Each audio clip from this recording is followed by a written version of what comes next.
Shalom, selamat pagi Bapak Ibu Jemaat yang terkasih dalam Tuhan. Kita bersyukur pada pagi hari ini kita bisa beribadah kembali. Saya mengundang kita semua untuk bangkit berdiri, kita menyiapkan hati kita memasuki ibadah pada pagi hari ini.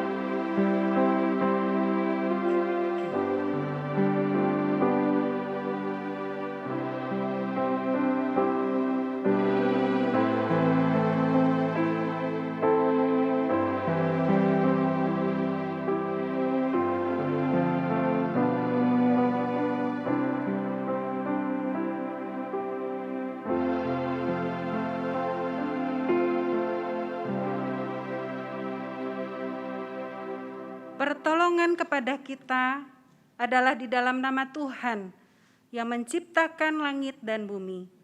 Kasih karunia dan rahmat dan damai sejahtera dari Allah Bapa, Allah Putra, dan Allah Roh Kudus menyertai kita sekalian dalam ibadah ini. Amin. Jemaat yang terkasih dalam Tuhan, dalam satu minggu yang sudah kita lewati, mungkin ada suka dan juga ada duka, ada kekhawatiran dan juga ada percaya. Saya percaya kalau hari ini kita ada sebagaimana kita ada, itu semua karena anugerah Tuhan.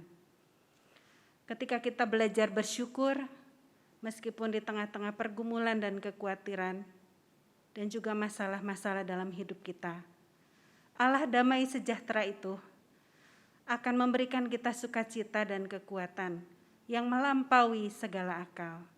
Oleh sebab itu, pagi hari ini saya mengundang kita semua untuk bersama-sama memuji, meninggikan nama Tuhan. Kita akan menaikkan pujian, ku mau puji tentang rahmat-Mu.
Ku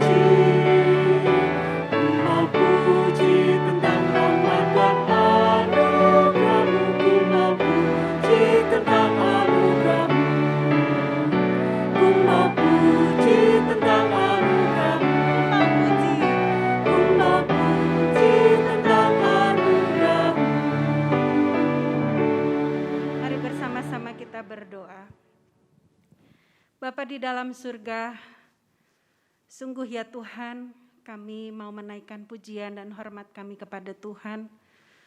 Karena kami tahu kalau hari ini kami ada, semuanya bukan karena kuat dan hebat kami ya Tuhan.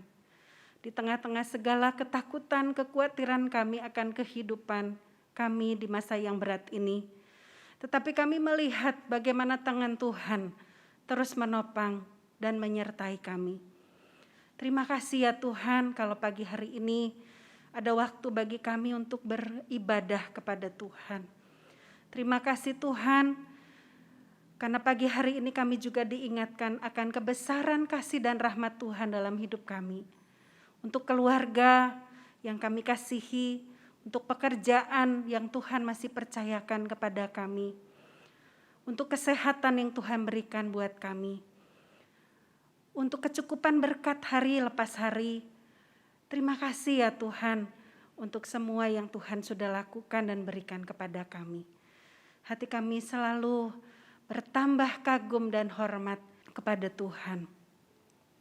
Bapa di surga, sebelum kami melanjutkan ibadah ini, Tuhan, Engkau tahu isi hati kami.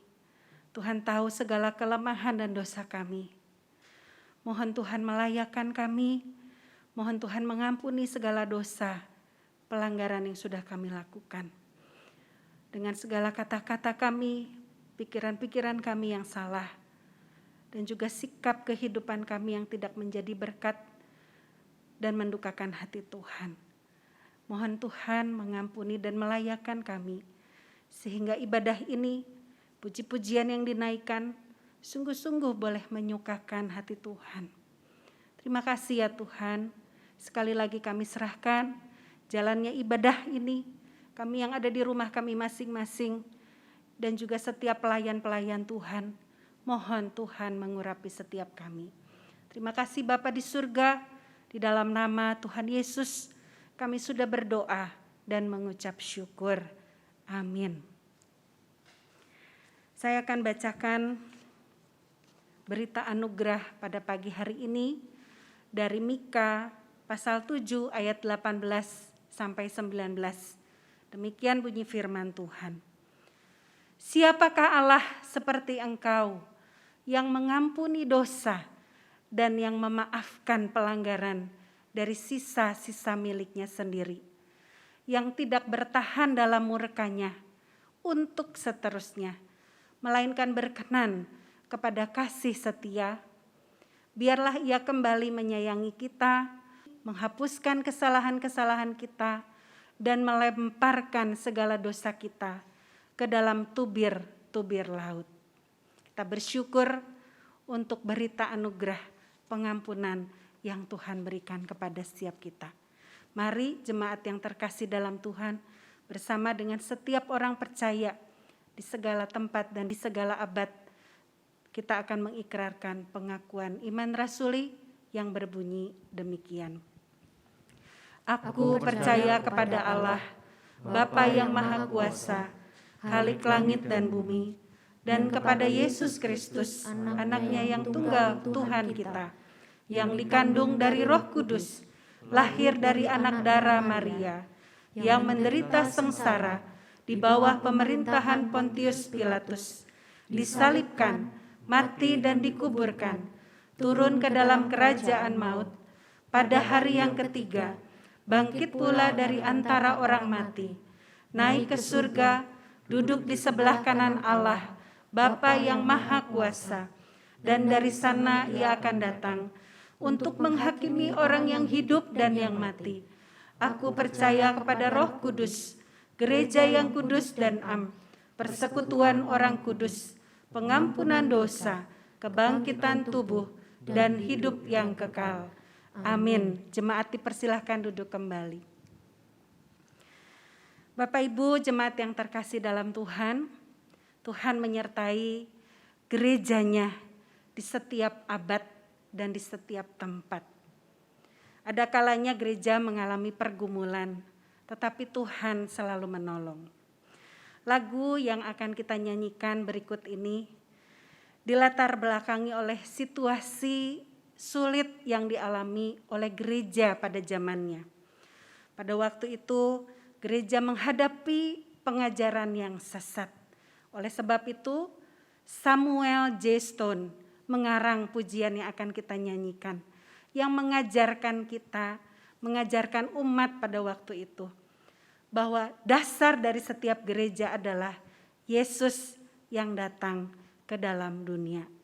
Itulah berita yang harus disampaikan oleh gereja, yaitu Kristus berdasarkan kebenaran firman Tuhan. Kita akan naikkan pujian ini dan menghayati syair demi syairnya di atas satu alas.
Saya bersyukur bisa mendapatkan satu buku yang bertahan dari zaman ke zaman. Buku itu adalah Alkitab yang bisa kita baca pada hari ini. Ketika membaca Alkitab, hati saya dan saya juga percaya Bapak Ibu sekalian mendapatkan kekuatan, mendapatkan penghiburan dan pengajaran. Tetapi sayang, tercatat di dalam sejarah, ada juga orang-orang yang meragukan kebenaran Alkitab. Mereka bahkan juga ingin menghancurkan Alkitab. Tetapi kita melihat hari ini, Alkitab tetap ada. Itu bukti bahwa Allah menjaga Alkitab, sehingga kita bisa membacanya hari ini. Bapak Ibu jemaat yang terkasih dalam Tuhan, sebentar kita akan mendengar firman Tuhan. Kita mau berkata kepada Tuhan dengan penuh iman, bahwa Alkitab adalah firman Allah, anugerah dari Allah yang hidup, Alkitab yang kudus. Kita persiapkan hati kita naikkan pujian ini.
pada pagi hari ini akan disampaikan oleh Ibu Penginjil Esther.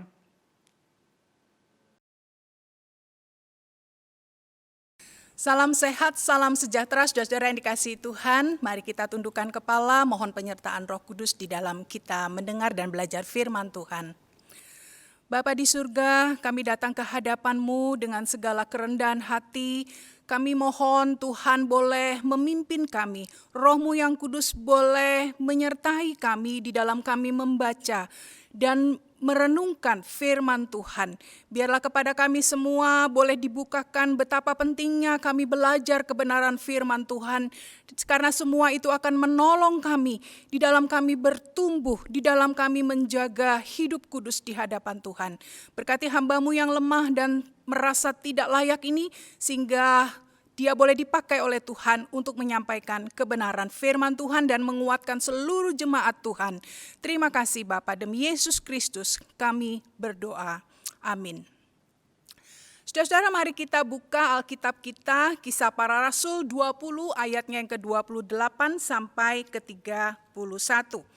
Kisah Para Rasul 20, 38 sampai 31. Demikian firman Tuhan. Karena itu jagalah dirimu dan jagalah seluruh kawanan, karena kamulah yang ditetapkan Roh Kudus menjadi penilik untuk menggembalakan jemaat Allah yang diperolehnya dengan darah anaknya sendiri. Aku tahu bahwa sesudah aku pergi, serigala-serigala yang ganas akan masuk ke tengah-tengah kamu dan tidak akan menyayangkan kawanan itu. Bahkan dari antara kamu sendiri akan muncul beberapa orang yang dengan ajaran palsu mereka berusaha menarik murid-murid dari jalan yang benar supaya mengikut mereka. Sebab itu berjaga-jagalah dan ingatlah bahwa aku 3 tahun lamanya siang malam dengan tiada henti-hentinya menasehati kamu masing-masing dengan mencucurkan air mata. Saudara-saudara, Alkisah di sebuah desa terjadi bencana kelaparan dan kemudian banyak hewan liar yang juga mati kelaparan karena bencana itu, terutama serigala. Lalu muncullah seekor serigala kelaparan yang cerdik. Serigala ini berupaya kemudian mengamati seorang gembala dan juga kawanan dombanya, bagaimana mereka hidup sehari-hari. Serigala ini mengamati selama berminggu-minggu, saudara. Jam berapa kira-kira domba itu bangun, keluar kandang, dan kemudian makan, dan kembali masuk ke dalam kandang. Setelah berminggu-minggu serigala kelaparan ini menyelidiki, mulailah dia beraksi. Pertama-tama saudara, serigala membunuh seekor domba dan kemudian mengulitinya. Lalu ia mengenakan kulit domba itu yang berbulu lebat itu yang ia telah bunuh.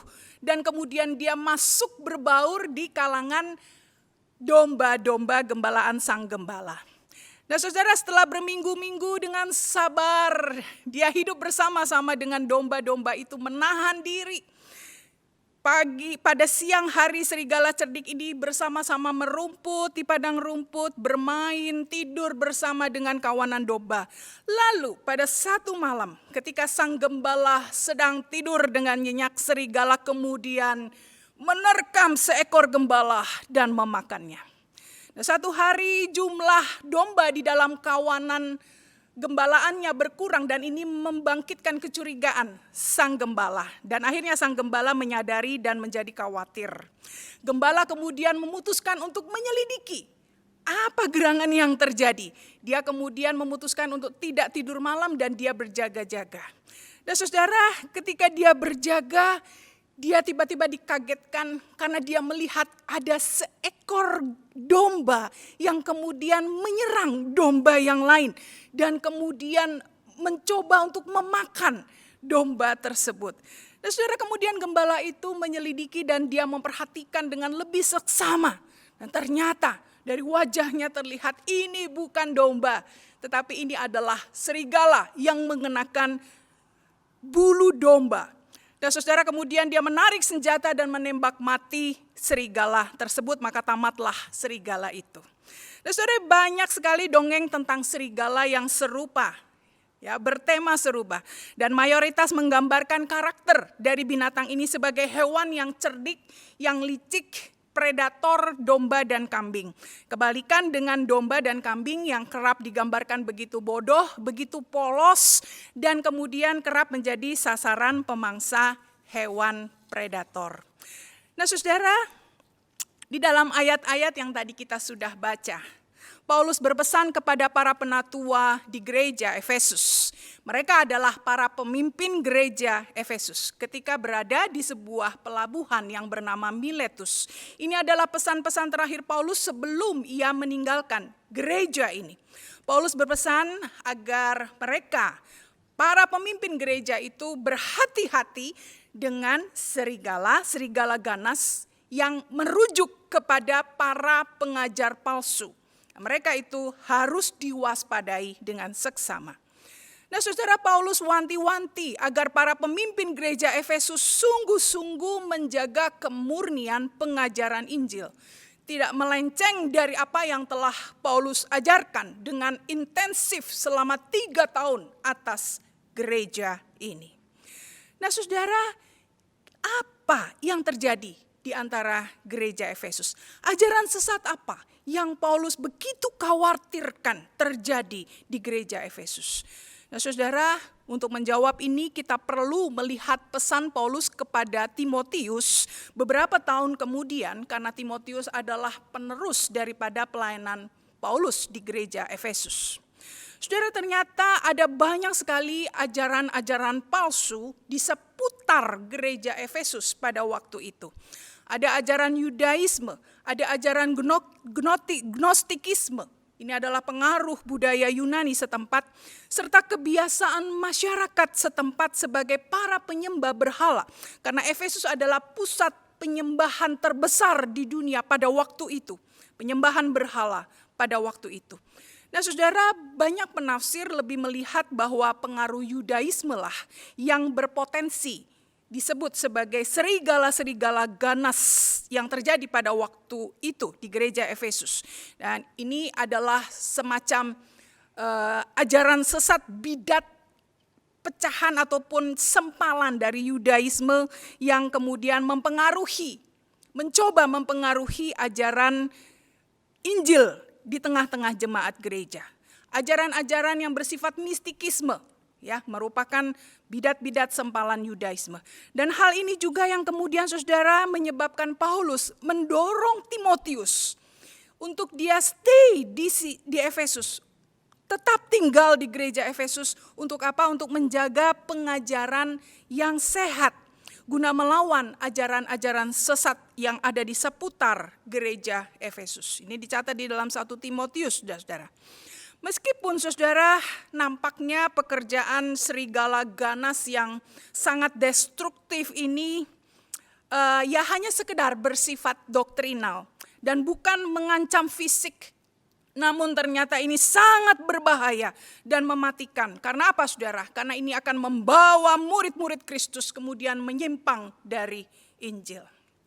Saudara, tidak terlalu mengagetkan sebenarnya, karena di dalam sejarah Alkitab begitu ada jemaat bertumbuh, maka kesesatan dan kemurtatan itu kerap terjadi. Dan untuk ini semua untuk menunjukkan sebenarnya, saudara, siapakah yang sungguh-sungguh merupakan umat Allah dan siapakah yang sungguh-sungguh adalah murid-murid Tuhan dan bukan hanya seorang yang mengikut Tuhan. Nah, saudara, kita juga melihat bahwa Petrus juga mengingatkan kepada gereja-gereja di Asia Kecil akan tendensi ini, bahwa ada serigala dan juga pemangsa lain yang akan datang menerkam gereja-gereja Tuhan. Bahkan itu terjadi dari dalam sendiri. Atau dengan kata lain, para penyesat itu, para pengajar palsu itu berasal dari gereja itu sendiri. Nah, saudara, kalau kita lihat juga beberapa pengikut Paulus akhirnya pun menjadi pengikut ajaran sesat. Dan ini juga dicatat di dalam 1 dan 2 Timotius. Dan kemudian Rasul Yohanes juga pernah mencatat, saudara, di dalam 1 Yohanes bahwa ada orang-orang percaya yang kemudian menjadi antikristus. Nah, saudara, sejarah gereja jelas sangat jelas mencatat begitu banyak bidat yang terjadi di sepanjang zaman. Nah saudara, pertanyaan berikut yang perlu kita perhatikan adalah mengapa kemudian Paulus begitu wanti-wanti, begitu serius, bahkan sampai dikatakan dia mencucurkan air mata agar para pemimpin gereja Efesus ini dengan serius menjaga domba-dombanya dari para pengajar palsu. Saudara, terlepas dari ketidaksempurnaan gereja, gereja adalah kumpulan orang-orang percaya. Saudara dan saya adalah murid-murid Kristus.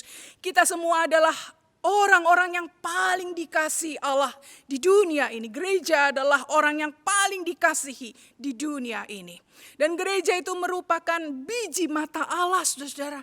Gereja dikatakan di dalam ayat 28 telah dibeli dengan darah Kristus sendiri. Dan kemudian saudara, Paulus seringkali menekankan bahwa Injil yang murni adalah Injil yang akan mampu menyelamatkan dan membawa kepada iman yang benar.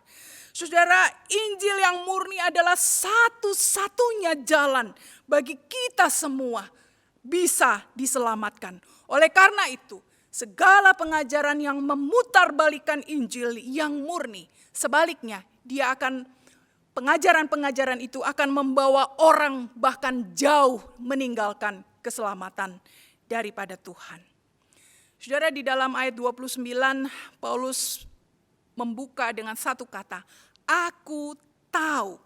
Saudara, ini adalah satu penyataan, satu keyakinan Paulus berdasarkan pimpinan Roh Kudus bahwa bukan sekedar hanya praduga, saudara. Dia mengatakan dengan tegas, aku tahu, aku yakin bahwa di mana ada banyak domba, maka di situ pasti ada serigala-serigala ganas yang siap untuk menerkam. Saudara, kita tidak tahu dengan sangat persis siapa yang dimaksud oleh serigala-serigala buas. Kalau benar penafsiran bahwa ini adalah sempalan dari agama Yahudi ataupun Yudaisme, saudara, di dalam pikiran Paulus sekali lagi dia mengingatkan ya, dan dia tuangkan itu kepada para pemimpin gereja. Hati-hati, karena sebenarnya serigala-serigala ganas itu tidak hanya hadir dari luar gereja, tetapi dikatakan dengan jelas Paulus di sini bahkan ada beberapa pemimpin gereja Efesus yang kemudian menjadi serigala-serigala ganas itu. Nah saudara, ayat-ayat ini memang ditujukan kepada para penatua gereja Efesus, kepada para pemimpin gereja Efesus. Oleh karena itu, waspada bagi saudara dan saya yang adalah pemimpin-pemimpin gereja. Kita menjaga pengajaran kita karena itu sangat penting, dan ingat semua tugas-tugas kita untuk menggembalakan. Menggembalakan itu berarti menjaga, memelihara, dan juga mengawasi domba-domba kita dari segala binatang buas. Nah saudara, tetapi implikasi dari ayat-ayat ini sangat penting bagi saudara dan saya yang adalah jemaat Tuhan. Sangat penting bagi saudara dan saya yang adalah murid-murid Tuhan Yesus. Saudara, ada dua hal saja yang ingin saya sampaikan di sini untuk menjadi perhatian kita bersama. Yaitu yang pertama, saudara dan saya sebagai murid-murid Tuhan harus memahami akan ciri-ciri ajaran palsu di dalam konteks masa kini atau masa sekarang. Saudara, apa itu bidat, sekte? Ini istilah-istilah yang merujuk kepada pengajaran palsu. Bidat atau sekte adalah pengajaran-pengajaran yang kemudian menentang akan kebenaran-kebenaran pokok yang utama yang diajarkan Alkitab bagi keselamatan di dalam iman Kristen. Saudara, bedakan antara bidat dan sekte dengan sekedar hanya pengajaran yang menyimpang. Ya, ini dua hal yang berbeda. Nah, saudara, kalau bidat dan juga sekte itu sudah jelas-jelas satu boleh dikata menentang akan ajaran pokok bagi keselamatan di dalam iman Kristen. Menentang akan pengajaran ortodoks. Maksudnya apa? Maksudnya adalah pengajaran-pengajaran yang kita kita yakini sebagai satu kebenaran. Saudara, ini dengan mungkin sederhananya saudara bisa lihat dari pokok-pokok pengakuan iman rasuli. Itu adalah iman kita, saudara. Itu adalah pokok-pokok pengajaran mendasar di dalam kebenaran firman Tuhan. Nah, itulah yang kita pegang. Nah, bidat dan sekte itu melawan akan ajaran-ajaran pokok itu. Nah, saudara, dua ciri pengajaran yang paling umum dari ajaran bidat atau sekte adalah yang pertama, bahwa Yesus itu bukan Allah. Sekali lagi saudara, Yesus itu bukan Allah. Dan kalaupun dia Allah, dia bukan Allah yang sepenuhnya. Saudara, ada penolakan terhadap keilahian Kristus. Dan ini menuju kepada penolakan terhadap Allah Tritunggal. Lalu yang kedua saudara, bahwa keselamatan bukan hanya sekedar beriman saja kepada Kristus, melainkan keselamatan juga diklaim bisa dicapai dengan cara lain. Dan kematian Kristus itu tidak cukup untuk membayar hukum dosa umat manusia. Sesuatu jelas yang secara tegas dan konsisten ditolak oleh Alkitab. Nah, saudara, bidat atau sekte ini repotnya kadang sepertinya oke saja ya, mengakui keselamatan. Siapa bilang kami tidak mengakui Yesus sebagai Tuhan? Ya, mereka mengakui kadang ya saudara ya, dengan jelas mereka mengakui, kami mengakui Yesus itu adalah Tuhan. Namun ada hal-hal lain, ada ritual-ritual lain yang ditambahkan sebagai syarat bagi keselamatan. Nah, saudara, oleh karena itu saudara dan saya harus sungguh-sungguh memahami akan pengajaran-pengajaran palsu ini di dalam konteks zaman sekarang. Lalu yang kedua, saudara, marilah kita belajar untuk memahami, mempelajari firman Tuhan, Alkitab itu dengan sungguh-sungguh, saudara, agar saudara dan saya mampu mengenali akan ajaran-ajaran palsu. Saudara, gembala di zaman modern tidak seperti gembala di zaman Alkitab ya. Gembala tentu makin canggih sekarang ya.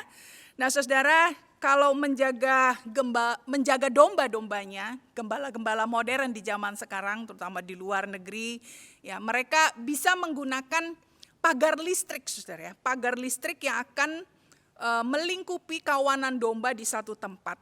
Kawanan domba itu dilindungi dengan kabel bertekanan tinggi 2000 volt minimal, saudara ya, supaya sungguh-sungguh itu serigala tidak bisa masuk. Kalaupun dia mau coba terjang itu kawat, tentu dia akan kesakitan ya, tersetrum. Itu harus dikatakan ada 5 kabel, saudara ya, 5 kabel yang kencang, tingginya sekitar 90 cm. Nah, tapi saudara, ini dikatakan bukan satu-satunya cara yang paling jitu atau dengan kata lain 100% berhasil melindungi domba-domba. Karena apa? Karena serigala bisa menggali tanah di bawah, saudara ya, menggali tanah di bawah daripada kabel itu, daripada pagar kabel itu sehingga dia bisa masuk. Dan kemudian adalah dengan menggunakan anjing gembala. Ya, gonggongan dan gigitan anjing akan membuat kemudian domba-domba menjadi waspada. Nah, konon ini adalah yang cukup efektif. Begitu anjing gembala itu diterima ya, dan kemudian menyatu dengan kawanan ternak, kawanan domba, maka secara natur, saudara, anjing itu kemudian akan bisa istilahnya pasang badannya begitu ya, menjaga, memproteksi domba-domba ataupun ternak yang telah menerima dia sebagai kawanannya. Nah, saudara, ada seorang penafsir mengatakan, penafsir Alkitab menafsirkan ayat-ayat ini, dia berkata, sebenarnya domba itu tidak perlu dimangsa, saudara, jika domba-domba itu mengikuti akan suara gembala mereka yang setia, yang kemudian mengarahkan mereka kepada gembala agung itu, yaitu Tuhan Yesus. Kalau mereka mengikuti, maka mereka akan aman. Nah, saudara, ada banyak sarana bagi saudara dan saya untuk kemudian bisa mendengar dan mengikuti akan arahan suara gembala agung kita, suara gembala kita, para pemimpin gereja kita. Yaitu dengan cara bagaimana, saudara? Dengan cara yang sederhana. Tetaplah setia di dalam bersaat teduh, di dalam pembacaan firman Tuhan secara pribadi.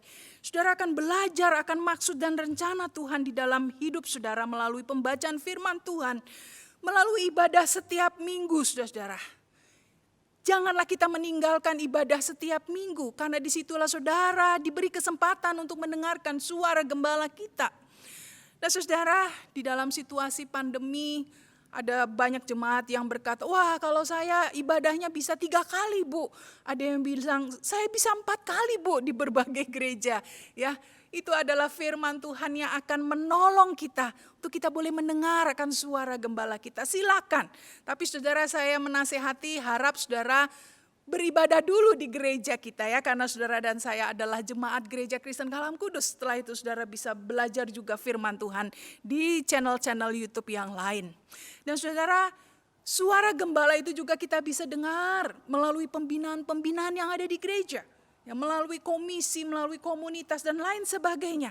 Saudara, ini adalah sarana bagi saudara dan saya untuk mendengar suara gembala. Saudara, bersyukur di masa pandemi ini saya merasa Tuhan telah menggerakkan banyak anak-anak Tuhan, membuka mata rohani anak-anak Tuhan untuk memahami dan mengenal Allah dengan lebih tepat. Saudara, ada banyak khotbah, ada ceramah yang baik. Ya, kalau saudara rajin membuka YouTube, ada begitu banyak pengajaran Alkitab yang baik untuk memahami khususnya di dalam masa-masa pandemi ini. Memahami akan kedaulatan Allah atas dunia ini dan pandemi ini. Memahami akan problems of evil atau masalah-masalah penderitaan yang sekarang saudara dan saya sedang alami. Dan bahkan saudara, hal-hal yang berhubungan dengan kematian dan juga kehidupan setelah kematian. Saudara, saya melihat bahwa pembinaan-pembinaan yang baik ini menolong kita bukan hanya tersirat, tetapi sudah banyak pembinaan-pembinaan yang dengan sangat gamblang menjelaskan, menguatkan saudara dan saya untuk kita boleh bertahan di tengah-tengah masa pandemi ini. Dan seharusnya ini akan menolong saudara dan saya untuk semakin dekat dengan Tuhan, untuk semakin bersandar dengan Tuhan, untuk semakin takut berbuat dosa, untuk semakin memiliki pengharapan kepada Gembala yang agung. Saudara, secara natur domba sebenarnya mampu mengenali suara gembala. Dan juga secara natur dia mampu mengenali akan serigala ataupun hewan buas. Walaupun memang domba dikatakan tidak bisa menjaga dirinya dengan baik. Tapi masalahnya adalah saudara, ini yang berbahaya. Ini yang dicatat di dalam Alkitab oleh Paulus. Dia mengatakan bahwa kadang domba itu tidak mampu atau tidak bisa menyadari jika serigala itu kemudian mengenakan kulit, mengenakan bulu domba itu. Kadang domba tidak sadar akan hal itu. Dan saudara, ini tentu adalah hanya sekedar ilustrasi ya. Karena serigala saudara dikatakan kadang menyerupai nilai-nilai dan kualitas hidup yang dianggap paling penting oleh para domba, jemaat Tuhan di konteks ataupun di zaman tertentu. Saudara, apa maksudnya? Saya beri contoh. Pada zaman Tuhan Yesus, ketika religiusitas itu bersifat lahiriah, bersifat rutinitas, bersifat lahiriah, sesuatu yang dijunjung tinggi. Ya, ritual-ritual itu semua dijunjung tinggi, saudara. Maka kemudian serigala menyamar sebagai para legalis. Inilah yang sering kali ditegur oleh Tuhan Yesus. Mereka adalah para ahli Taurat dan juga kaum Farisi. Dan kemudian saudara, gereja di zaman mula-mula, ketika secret knowledge itu begitu dijunjung tinggi, pengetahuan yang rahasia itu dijunjung tinggi, dan kemudian serigala itu saudara menyamar ya sebagai gnostikisme. Dan kemudian saudara, contoh pada zaman ini, ketika kekayaan dan kesuksesan itu dianggap sebagai sesuatu tujuan yang paling utama dari hidup manusia, dari hidup anak-anak Tuhan, maka kemudian serigala itu menyamar sebagai prosperity gospel atau Injil kemakmuran. Saudara, waspada bagi kita semua. Hati-hati, karena pada masa pandemi ini serigala itu bisa menyamar dalam pernak-pernik pandemi. Saudara, misalnya contoh teori konspirasi tentang chip di dalam vaksin. Saudara, tidak ada waktu untuk saya boleh menjelaskan ini. Saudara, waspada karena ini membuat cukup banyak anak-anak Tuhan ragu-ragu untuk divaksin. Bahkan tidak mau divaksin. Padahal saudara, penafsiran ini dan juga pembuktian secara sains sangat-sangat lemah, sangat tidak bertanggung jawab. Oleh karena itu saudara, sekali lagi belajar Alkitab baik-baik. Pahami akan situasi pengajaran palsu dalam konteks masa kini. Saudara, Shincheonji Church of Jesus, the Temple of the Tabernacle of the Testimony. Ini adalah sebuah sekte terbesar di Korea Selatan, diklaim memiliki pengikut sebanyak 204.000 orang, itu hanya di Korea Selatan, dan ada 24 cabang di seluruh dunia. Didirikan dan dipimpin sejak tahun 80 oleh seorang pemimpin tunggal yang sangat berkarisma bernama Lee Man-hee. Saudara, perhatikan pandangan teologinya. Lee memperkenalkan dirinya sebagai Mesias yang kedua. Dia bersifat kekal, dia tidak akan mati. Dan untuk selamat butuh iman juga kepadanya, bukan hanya butuh iman kepada Yesus, karena dia adalah Mesias yang kedua. Dan pada kedatangan Kristus yang kedua, pada parousia itu, saudara, kelak dia akan menggantikan Tuhan Yesus. Kemudian saudara, penafsiran teks bersifat begitu literal, ya begitu hurufiah. Lee mengklaim bahwa hanya dia yang memiliki karunia dengan tepat menafsirkan Alkitab, terutama kitab Wahyu. Doktrin yang dipahami diklaim superior telah eksis 6.000 tahun lamanya. Dan saudara, pada akhir zaman dikatakan 144.000 orang yang akan diangkat menjadi hamba-hamba Allah terpilih berdasarkan Wahyu 7. Ayatnya yang keempat, mereka akan disebut imam tertinggi yang terdiri dari 12 suku Shincheonji. Padahal gereja ini memiliki sekitar hanya 200 ribuan, dia memiliki 200 ribu lebih pengikut, yang berarti ada sekitar 60 ribu pengikut yang tidak akan terpilih masuk ke dalam golongan 144 ribu orang ini. Dan kemudian saudara, persaingan akan status imam tertinggi menciptakan persaingan antar pengikut dan berlomba untuk melakukan lebih banyak bagi gereja Shincheonji. Konon ada poinnya saudara ya, mereka tidak bolos di dalam pertemuan, ya mereka harus melakukan penginjilan dengan rajin, membawa lebih banyak anggota baru, bawa lebih banyak uang untuk gereja. Nah, karena angan-angan untuk menjadi imam yang tertinggi itu saudara, maka pengikut rela berhenti bekerja, sekolah, semua tidak ada gunanya karena Tuhan akan datang, dan yang utama adalah kita berusaha masuk ke dalam kelompok 144.000 imam itu. Dan saudara, berawal dari wanita 61 tahun yang disebut dengan pasien nomor 31 dari kota Daegu yang meninggal karena COVID di tahun 2000. Ini adalah masa awal merebaknya pandemi, saudara. Akhirnya menjadikan kota Daegu sebagai Wuhan yang baru, ya, kota mati Wuhan. Kenapa, saudara? Karena terjadi peningkatan jumlah penularan COVID yang sangat tinggi dan kemudian pemerintah melockdown kota Daegu. Dan kemudian saudara, ternyata ya wanita yang disebut dengan pasien nomor 31 ini atau disebut dengan super spreader ini adalah anggota dari sekte Shincheonji. Dan sekte ini kemudian seketika menjadi pusat wabah COVID terbesar di Korea pada waktu itu. Ya, saudara, 60% dari total kasus yang ada di negara itu pada waktu itu adalah anggota dari gereja Shincheonji ini. Nah, saudara, di dalam khotbah-khotbahnya Pak Lee ini yang berusia 88 tahun pada waktu itu menyebut bahwa virus COVID ini hanyalah ulah iblis, saudara, untuk menghentikan pertumbuhan iman dari gereja Shincheonji yang begitu pesat. Ujian iman sama seperti iblis yang kemudian menguji akan Ayub, saudara. Ya, kemudian tidak perlu pakai masker, ya tetap beribadah. Tidak perlu, ya tetap beribadah. Mereka beribadah dempet-dempet, saudara, duduk di lantai. Dan kita bisa membayangkan, tidak heran akhirnya super spreader ini akhirnya menjadi wabah, ya, menularkan banyak jemaat yang ada di sana. Nah, saudara, di dalam sebuah interview dengan Christianity Today, ada seorang yang bernama Mr. Yong Ji Cho. Dia adalah General Secretary of the Korea World Mission Association. Dia mengatakan, saudara, bahwa banyak masyarakat Korea tidak cukup memahami perbedaan antara kelompok sekte dan gereja pada umumnya. Dan kemudian Shincheonji yang dulunya tertutup dan tidak menonjolkan diri di antara gereja-gereja lain, tetapi pada November 2019 yang lalu saudara, kelompok tersebut dengan mengejutkan telah mewisuda atau meluluskan hampir 104.000 pengikut barunya. Dan saudara, ini nampak di dalam spanduk besar yang kemudian dipasang di depan gereja Daegu. Dan kemudian Mr. Yong Ji-cho ini berkata bahwa hampir semua gereja di Korea terpengaruh oleh ancaman kuat dari Shincheonji ini. Saudara, lihat betapa berbahayanya bagi jemaat Tuhan yang tidak memahami akan ajaran-ajaran palsu ini dan tidak belajar sungguh-sungguh akan kebenaran firman Tuhan.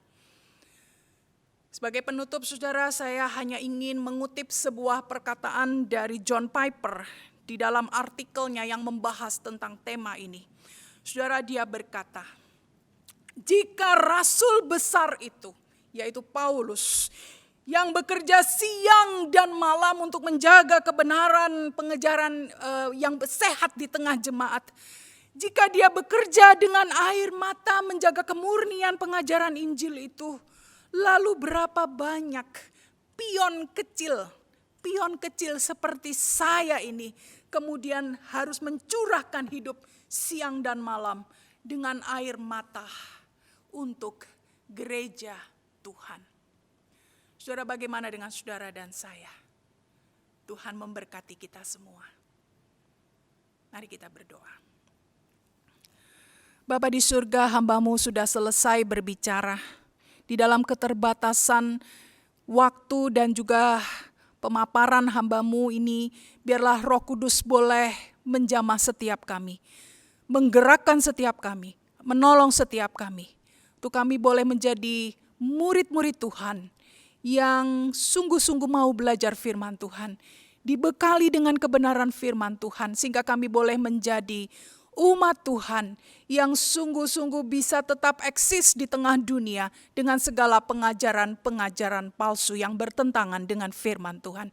Khususnya di tengah pandemi ini ya Bapa, mohon kasih karunia, pimpinan dan berkat Tuhan bagi kami semua. Tetap setia mendampingi kami sebagai gembala yang agung, sehingga kami boleh tetap melewati masa-masa pandemi yang tidak mudah ini dengan satu pengharapan yang pasti, bahwa Tuhan selalu akan menjaga, menyertai kami. Berkati para pemimpin gereja kami, berkati setiap kami. Demi Yesus Kristus kami berdoa. Amin. Tuhan memberkati kita semua.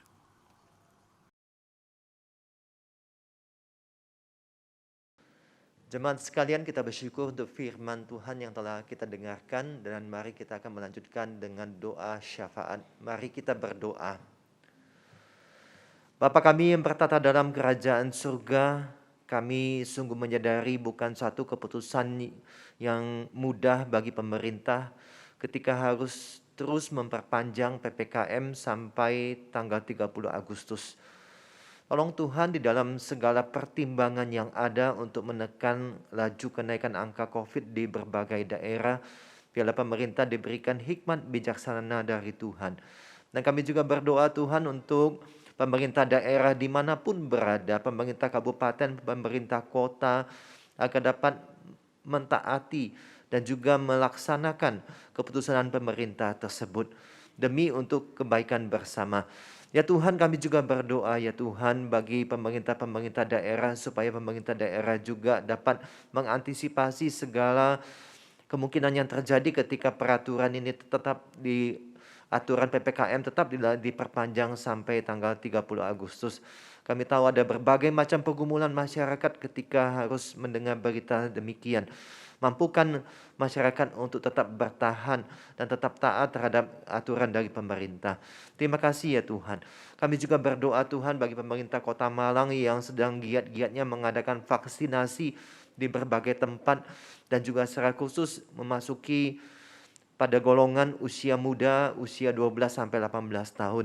Kami melihat biarlah Tuhan boleh terus memberkati pemerintah kota yang bekerja sama dengan berbagai instansi pemerintah, bekerja sama dengan berbagai organisasi yang ada di masyarakat untuk boleh melaksanakan vaksinasi bagi usia muda ini.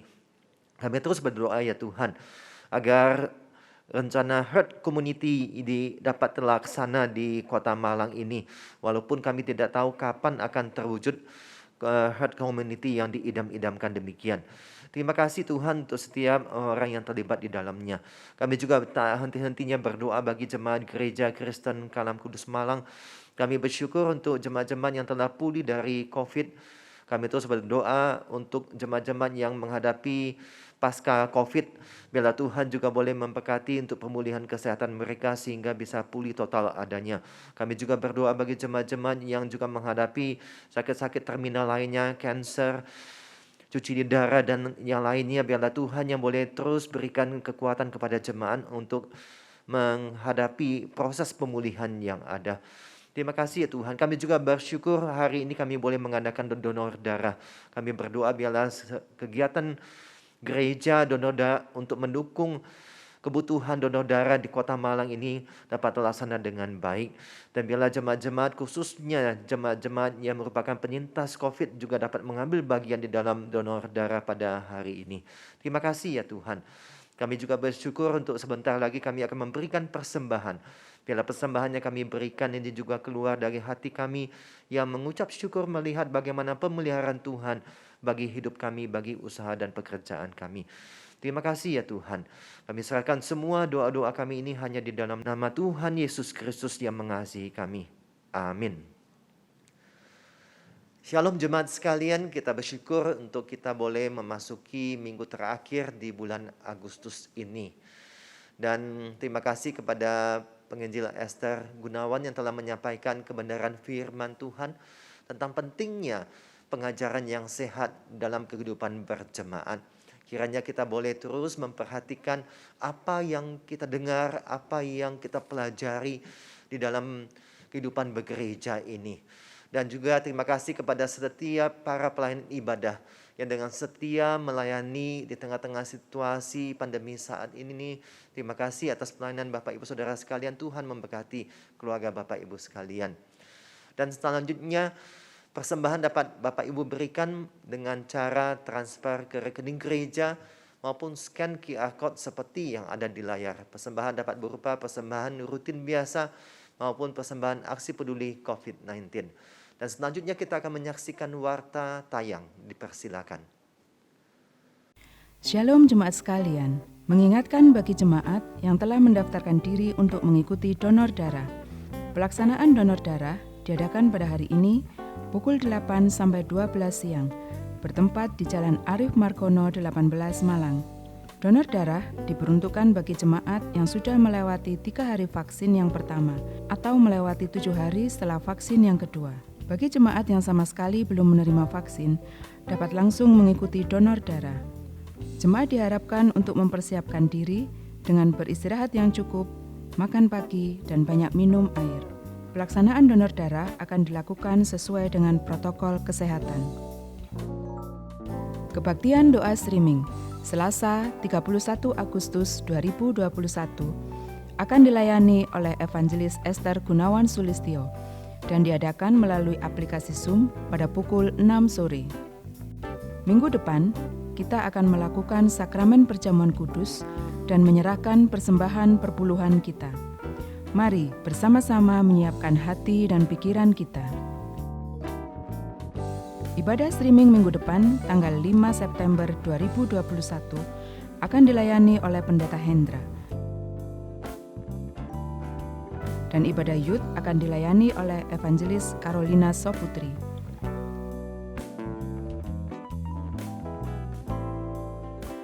Ibadah streaming dapat diakses di YouTube channel GKKK Malang, dan ibadah umum yang pertama ditayangkan di Malang TV pada pukul 6 pagi. Mohon dukungan doa bagi pelayanan di gereja kita. Selamat hari Minggu, Tuhan Yesus memberkati. Jemaat sekalian, saya ingin memberikan penekanan tentang aksi donor darah kita yang dilakukan pada hari ini sampai jam 12 siang. Mari jemaat dapat mendorong keluarga atau saudara yang memenuhi syarat sebagai pendonor supaya dapat bergabung bersama-sama dalam aksi donor darah sampai siang ini di tempat di gereja di Kasin.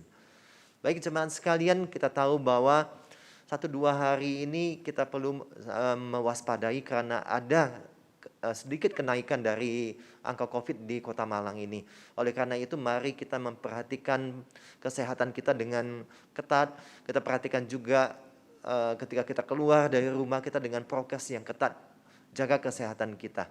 Baik, kita akan mengakhiri ibadah kita. Saya undang kita untuk berdiri dan kita menyanyikan pujian doksologi.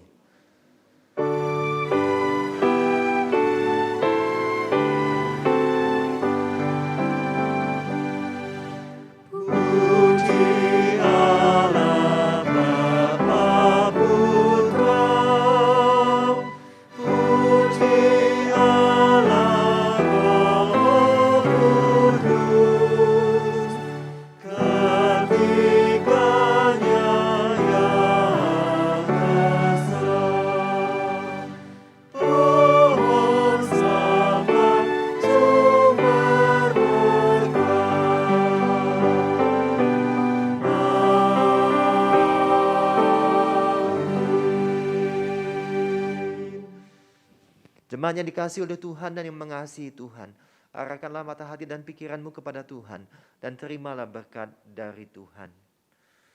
Tuhan memberkati engkau dan melindungi engkau. Tuhan menyinari engkau dengan wajah-Nya dan memberi engkau kasih karunia. Tuhan menghadapkan wajah-Nya kepadamu dan memberi engkau damai sejahtera. Amin.